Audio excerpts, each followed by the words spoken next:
Hi there, Celeste here with another episode from our Whole Food series. And today we will be talking about vegetables.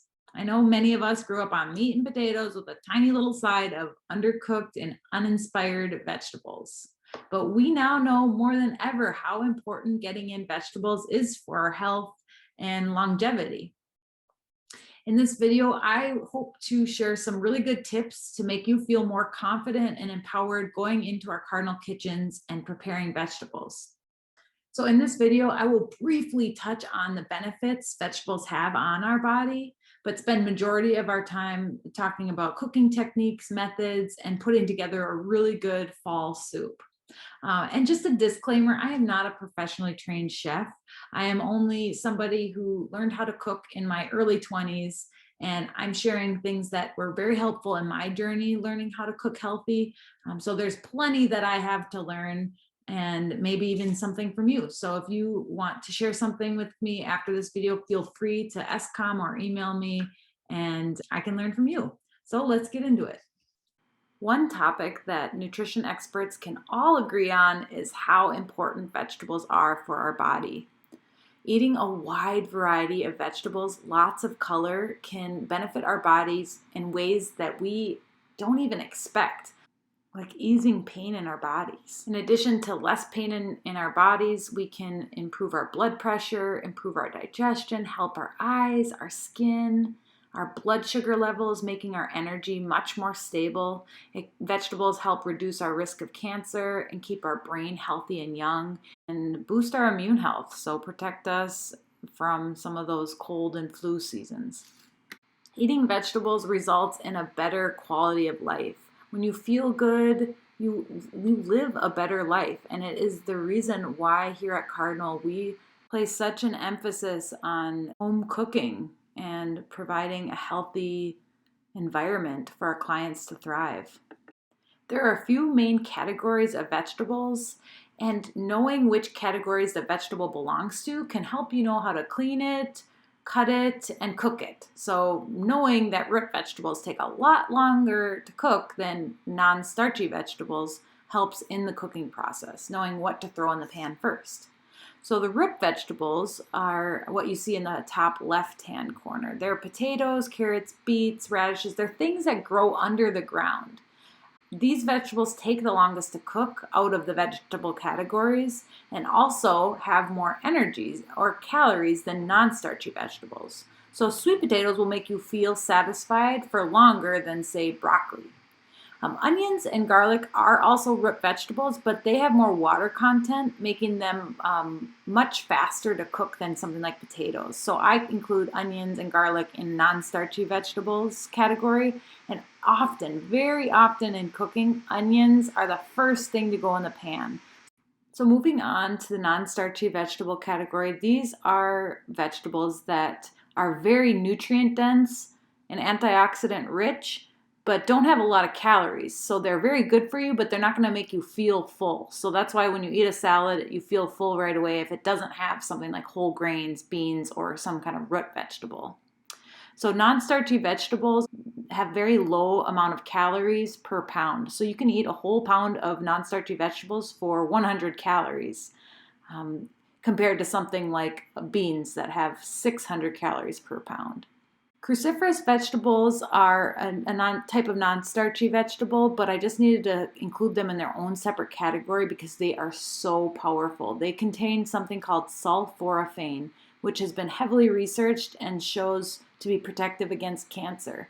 Dark leafy greens are another category all of their own. You can see that on the left-hand side there's these collard greens. I like to use them as wraps sometimes, have a really good inside filling, like those chickpea burgers I showed you guys how to make, and wrapping those inside. And when it comes to kale, there's a couple different kinds. There's dino kale that you can kind of see it looks like a dinosaur skin, and then there's curly kale. So both of those are hardy greens, so it's better when it's a little cooked than something like spinach that doesn't need very much cooking time at all. You can throw it in just to a warm bowl of soup and it will cook down. Per calorie, greens are the most nutrient dense foods on the planet. They are so powerful, and I always feel a difference when I'm putting in the effort to make a smoothie and throw some spinach in there or eat some type of greens every single day. And it doesn't have to be a lot. It can be a few leaves on a sandwich and slowly building your tolerance for greens up. It really helps to find a good dressing that you like. So let's now move on to cooking methods. And I'm going to start by talking first about cleaning your vegetables. Before we get cooking, we have to give the vegetables a good wash. Buying special veggie spray to clean them is unnecessary. Just water and a little scrub will be just as good. For greens, I often buy the pre-washed kind in the plastic containers. Or else like this curly kale, I just wash underwater. If you buy a head of romaine lettuce, it's smart to throw it in a salad spinner, which is a little something to dry off the leaves, or you can just lay it out and dry it off with paper towel or a towel, because greens can be kind of bitter on a salad if you don't dry them off before eating them. But like I said, when you buy the pre-washed kind in the clamshells or the plastic containers, it takes away the need to wash them. When it comes to potatoes or sweet potatoes, personally, I never peel them. I just rinse them off. I usually get organic when possible. Otherwise, if you are worried about pesticides, you can always peel your potatoes or sweet potatoes. But something like onions or garlic, you're taking off that outer shell, so you really don't need to wash an onion. In this video, I will be making a Graham's Harvest soup, which is using ingredients that are ripe and in season in the fall, which makes the vegetables taste even better and more flavorful and even more nutrients since they are picked and packed very soon after harvesting. So I want to show you some chopping techniques, but before we go there, you need to know the importance of a good sharp knife. It doesn't have to be an expensive knife, but it must be sharp to make chopping enjoyable or even doable with some strong vegetables like a sweet potato. I use this $20 tool to sharpen my knives, every few weeks, and it makes chopping something that I enjoy. Before I knew anything about cooking, I would use dull knives, and it made me hate cooking because it was so hard to chop an onion. But with a sharp knife, it is so fun and easy. So you want to make sure that you're protecting your hand when you're doing this and resting the sharpener on the table instead of holding it in the air like I was showing at the end. It's unsafe to have a cutting board sliding around, so I like to put a towel underneath the cutting board, and this makes it much more stable and doesn't slip around on you. So it can be just a regular kitchen towel and put that under your cutting board, and it makes it much easier and your cutting board doesn't slip around. Getting good at chopping onions takes time, but it's worth the effort because you usually use an onion for almost everything you cook, especially soups, and they're one of the first things that you put in the pot. To make it easier to get off the outer peel, I cut off the hairy side of the onion and then I cut it in half lengthwise. So it's easier and more stable to chop. You can put it on a flat surface so it's not rolling around. When you hold your knife, you do not want the pointer finger out like that. You don't have enough strength. You want to kind of pinch the base of the knife and have a firm grip on your knife handle. And just peel off the outer layer. Sometimes I'll peel off like a thicker layer than the just papery layer to make it easier on myself. Before dicing an onion, I slice it first, and I try to keep all of those slices in line. And see that I'm tucking my knuckles back to make sure that I don't nick my fingers. And I'm keeping those slices in place. Make sure you keep your knife steady and straight, and this will take time, but that will make it much easier to get a straight cut. I want to keep those slices in line so I can dice them. So I'm going to pinch them together and then turn them. Instead of cutting straight down, you want to kind of cut into an angle because this will help the dice of the onion be precise and all the same shape. So I'm going to kind of turn over my onion to do the other side. And there's a million ways of cutting an onion, but this is the way that I've found that works good for me. A concept that makes cooking and cleaning much less overwhelming is cleaning as you cook.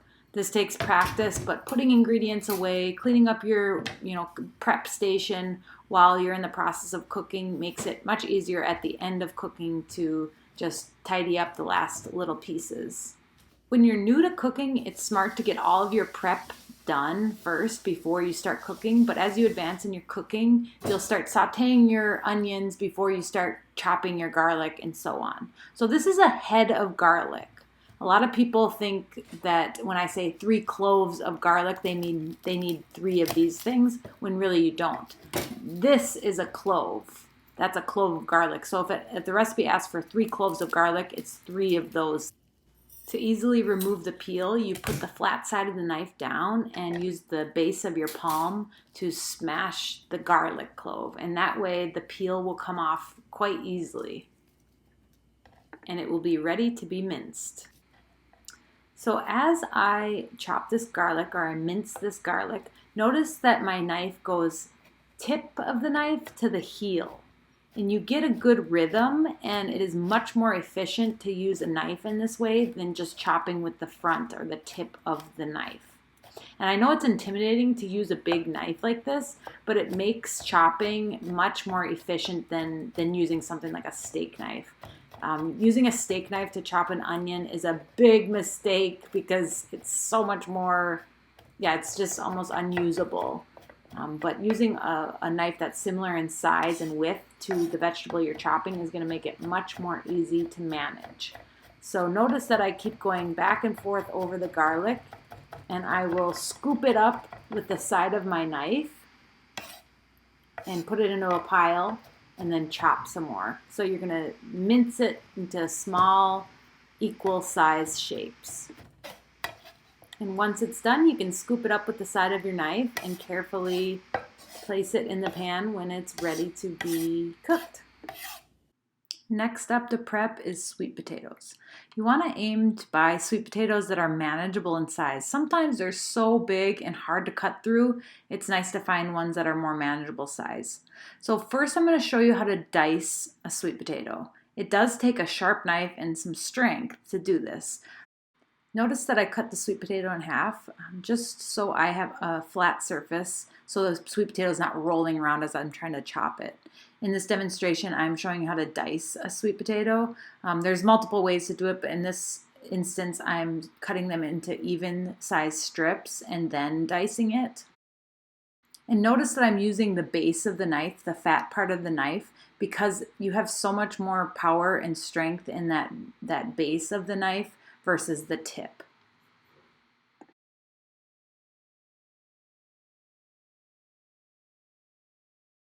If a recipe calls for sweet potato rounds, it is just cut into circle shapes. That might be obvious, but for me, it was, as a new chef, I didn't know what that meant. So it's just an equal width rounds shape. And this, I a lot of times will roast sweet potatoes like this, put a little olive oil, salt, pepper, and garlic powder, and roast them at 400 degrees for 20 minutes, and they are super good as chips. Otherwise, you can dice this way as well if it's easier for you. So cut them into rounds first and then cut them into triangle shapes. So now that we have the main ingredients prepped, it's time to saute our onions. I always crank up the heat to medium-high heat to heat up the pan before I throw the onions in. So I use water a lot of times instead of olive oil. This helps cut down on unnecessary calories and also is a little bit cheaper than always having olive oil stocked. And it's not that you can never use olive oil. It's just a nice alternative to saute with water and you never even notice. Just make sure to keep the water nearby, a cup of water, because you might need to add a little bit extra water if you notice that the onions are sticking. So I waited till the water was hot enough that it was steaming before throwing the onions in. So you always want to cook onions until they're translucent. That usually takes about 5 minutes. After a couple of minutes, I noticed that the pan was getting a little bit dry, so I just dashed a little bit more water in to make sure that those onions weren't getting burnt or sticking to the bottom of the pan. So once the onions are translucent, you're ready to throw in your garlic. Garlic will burn very fast, so it's important to cook your onions first before adding the garlic. So from here, we let the garlic saute for about 2 minutes before adding the sweet potatoes, because those are going to be the longest cooking vegetable in this recipe. Once your onion and garlic have cooked together for a few more minutes, you can add in the sweet potatoes and chopped apples in this recipe. Ultimately, the base of this soup is pureed, so what we're going to do is boil these sweet potatoes, apples, garlic, and onion with spices. And once it's nice and soft, we can blend it in a blender or put the immersion blender in to make a nice creamy soup base, and then we'll add a couple ingredients on top of it. So I'm going to add in my water and seasoning, which is chili powder, sage, salt, pepper, and then better than bouillon paste. This is a great alternative for buying cartons of veggie broth, because you just add this paste and water and it equals out to veggie stock. So we're going to bring this up to a boil. Before adding the lid, make sure you just give it a nice stir to combine all the spices, and then you can place the lid on top. I'm going to be talking a lot more about spices and flavorings in the next video, focusing on flavor building and using healthy plant fats. But until then, just know that garlic, salt, pepper are the base seasonings, and you can build from there. Once the pot's covered, you can turn up the heat to high to get that water boiling. And in the meantime, you can prep the kale, which will be something that we're not going to blend in with the soup. We're just going to add at the end of cooking. So kale is such a powerful ingredient, and it's one green that I suggest cooking a little bit to make it more palatable and more tender. Otherwise, if you eat it raw, it's pretty bitter tasting, and it's got a lot to chew through, a lot of fiber. So I'm pulling the stalk off. I usually hold on to the leaf and then pull away the stalk. Eating greens is much more manageable when it's in small bite-sized pieces. I do this by chopping the greens or using kitchen shears or kitchen scissors to snip up the greens before eating them or adding them to a recipe. So back to the stove, you can see that this is at a rolling boil. You can see the bubbles are coming up very fast and it is boiling. We want these vegetables to be pretty soft, so we'll let them boil for about 10 minutes. That will make blending much easier. So about 10 minutes later, it's ready to be blended. You could let this soup cool down a little bit or very carefully transfer it to a blender, or if you have an immersion blender like you see here, that works even better. You just have to be careful not to scratch the bottom of the pan, and be very careful not to put the immersion blender above the soup while it's blending, or else you'll get splattered with hot liquid. Right before blending, I added a can of coconut milk, and this will help to make this soup very creamy and rich. So I'm just going to take my time and blend this up till it's very smooth. All right, our soup's ready for some white beans, and we can throw in that kale that we chopped up. Combine this well, and you're pretty much done. Kale does not need any additional cooking if the soup is super hot, and it does store really well. I will put this in muffin tins and freeze them, and then pop them out of the muffin tins and throw them in a freezer bag, and label and date the freezer bag, and the soup is ready in serving size containers, and it makes it really good for quick nights, and the soup freezes wonderfully. Next, I'd like to talk about roasting veggies and start off by giving you some tips to chopping bell peppers. So bell peppers are not spicy at all. They're sweet, and they're a great base and non-starchy vegetable to include in many soups, stir fries, and in this case, roasting vegetables. So I always turn my bell pepper upside down with the stem side down, and I cut in between the creases.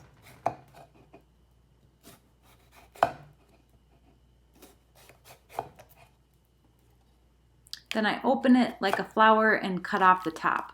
This helps cut down on messiness. The seeds tend to stay on the top and not all over the cutting board. So we'll be cutting this into strips. So I've noticed that it's easier to slice on the textured side versus the smooth side. Now I'll just show you quick how to dice it. You just do exactly what you did with the sweet potatoes, line up your strips, and then cut into a dice. But in this example, we're going to be roasting vegetables, so I like to keep them in long strips, just like you would with a stir fry.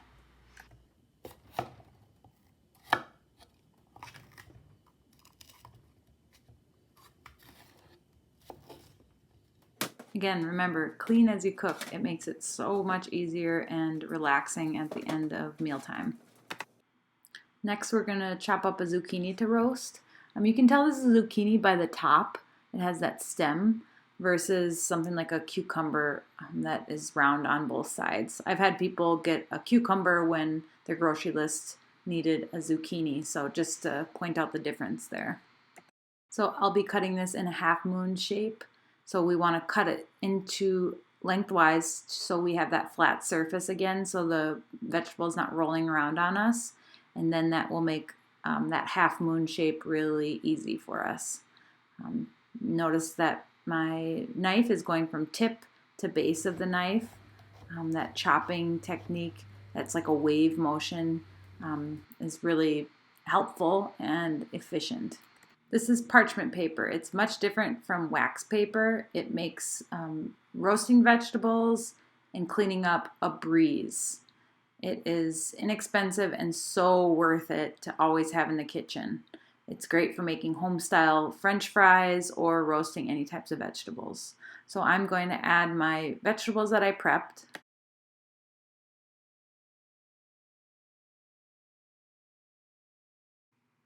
I'm going to add about 1 capful of olive oil. You want to be very deliberate on how much olive oil you use because it is such a dense source of calories. So it's easy to go overboard without even realizing it on the oil. So always measure out your olive oil and avoid using too much. Now add your seasoning. In this case, I used a Mediterranean seasoning, and we want to spice liberally. I think when I first started cooking, I was scared to use too much, but you want to be able to see the spices on the vegetables and make sure to mix very well using your hands. So combining all those spices and making sure that they're on all of the vegetables you're about to roast. Prior to chopping your vegetables, it's important to have your oven on, be preheated at 400 degrees. I did this before I started prepping, and pop them in the oven. Make sure not to overcrowd the pan or you'll end up steaming your vegetables rather than roasting them. When cooking, always set a timer. I like to set a timer for like 20 minutes. We'll see how they look after 20 minutes. Here, I left them in for about 20 minutes in a heated oven, and I wanted to use these the next day, so I didn't want to overcook them. I can see that there's a little tanning on the edges of the vegetables, so I needed to, taste test to make sure that they were nice and cooked through. You can also use a fork to see if they're tender. So you want it to be easy to poke through, but you don't want it to be mushy. Remember, it is so important to taste test before serving to make sure it has enough seasoning. To me, that tasted a little bland, so I'm going to add just a touch more seasoning. Now let's chop and steam some broccoli. First step is giving the broccoli a good rinse. Before chopping, we will get some water heated. So instead of boiling, we're steaming. So you can just do a shallow amount of water in the bottom of a pan. And then turn your heat to high and get the water boiling while you chop your broccoli. The top part of the broccoli is called the broccoli crown. I can see on this broccoli crown there's some brown, so we'll just cut that off and make sure that we don't boil any broccoli that has that brown on the top. When chopping the broccoli, I like to start from underneath the broccoli crown and getting a nice size stem. Once all the florets are cut, I like to trim them into similar size pieces because, again, they're going to cook more evenly and taste better in a dish when they're around the same size because they will be coated in flavor and cooked evenly. So to steam broccoli, you could throw it right in the pot, but I'm going to use this little steaming basket. When we cook cauliflower in the next portion of this video, I won't use one of these, but if you've ever seen one and wondered what they are, it's a steaming basket, and it has a built-in strainer or colander, so it makes it nice and easy to pull it out after it's cooked for a few minutes in the boiling water. So next we're going to place the steaming basket inside the boiling water, put on the lid, and then set a timer for 5 or 6 minutes. It does not take long to cook perfect broccoli. Once the timer is up, we want to make sure that the broccoli is nice and tender. We don't want it crispy, we don't want it too soft. We want it nice and tender, and this was perfect. So now let's move on to steaming and prepping some cauliflower. So same as the broccoli step, we're going to do a shallow pan of water and bring it to a boil. We're going to give the cauliflower a nice rinse, and I like to take off the leaves while I am washing it before chopping. I chopped this one from below as well. First, cut it in half so you know where the stems are coming off from, the root or the core of the cauliflower. And I like to cut into like a cone shape to get the cauliflower off. Just like the broccoli, I'm cutting this cauliflower in even sizes so they cook properly and they taste really good in the dish with even seasoning. Here's a more close-up of me cutting it off the core, so I'm cutting around that triangle shape on the top. Once our water is boiling, we'll throw the cauliflower right in. See, I'm not even using a steam basket here. I just am going to cook it for around the same time, 5 or 6 minutes. Put the timer on. Once that timer is up, you can drain out the cauliflower and poke a floret to make sure that it's nice and tender. Lastly, we will be talking about pan frying frozen veggies. This process is so easy and takes less than 5 minutes. So in a heated pan, you want to throw the frozen vegetables directly in the pan. There's a lot of moisture in frozen vegetables, so it will come out as they cook. So there really isn't a need to throw a bunch of olive oil or a ton of water in the pan. If the veggies start sticking to the pan, you might want to dash a tiny bit of water, but like I said, there's going to be moisture that comes out of the vegetables as they cook. So this cooks for about 3 to 4 minutes, depending on how much veggies you have in the pan. And I like to put a little soy sauce or liquid aminos, which is a gluten-free version of soy sauce, in the pan to, give a little bit of moisture and some flavor. And then I'll toss in some garlic powder or onion powder. And just notice that I don't overcrowd the pan. If you have too many vegetables in the pan, it's not going to cook evenly. Here the pan is getting a little bit dry, so I just added a little bit of water. And then lastly, I think I added a little Mediterranean spice, which is, you could use that or something like a Greek seasoning to add a little bit more flavor. But it's really important if you're using frozen vegetables to flavor them well and to not overcook them. So often I see frozen vegetables overcooked and then it's not good at all. But if you can cook them for like 3 to 4 minutes, they're perfectly tender. So here I have all my vegetables, and this is something I do on a weekly basis is, steam up some broccoli and cauliflower and just have it ready to throw in lunches or have snack with hummus.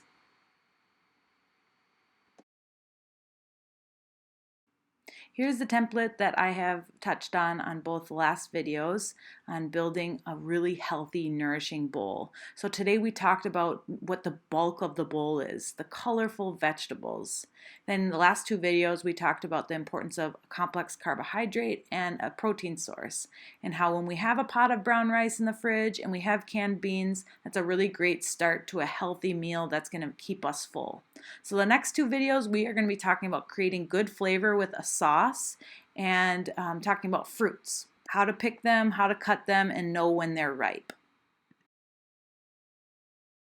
In this video, we touched on how important veggies are for a good feeling body. We talked a lot about the importance of using a sharp chef's knife, how to hold it, how to chop common vegetables, and then we finished by talking about roasting, sauteing, boiling, and steaming vegetables.